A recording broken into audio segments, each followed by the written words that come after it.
Moby-Dick, by Herman Melville. Chapter 23. The Lee Shore. Some chapters back, one Bulkington was spoken of, a tall, newlanded mariner, encountered in New Bedford at the inn. When on that shivering winter's night, the Pequod thrust her vindictive bows into the cold malicious waves, who should I see standing at her helm but Bulkington?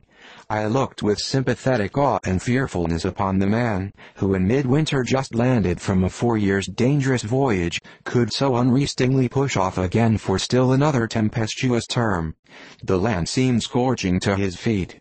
Wonderfullest things are ever the unmentionable. Deep memories yield no epitaphs. This 6-inch chapter is the stoneless grave of Bulkington. Let me only say that it fared with him as with a storm-tossed ship that miserably drives along the leeward land. The port would fain give succor. The port is pitiful.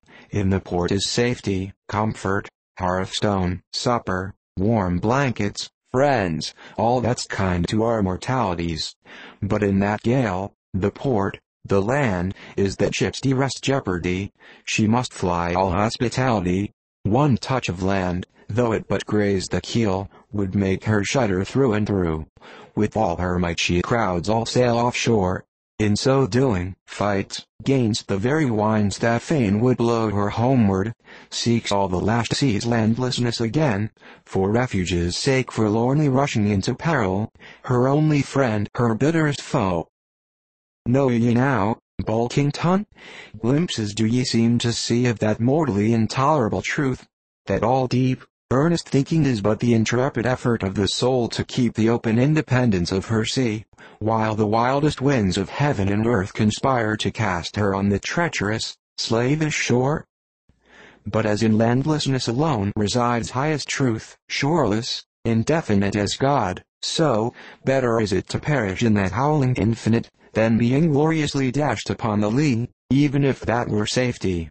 For worm-like, then, oh, who would crave and crawl to land?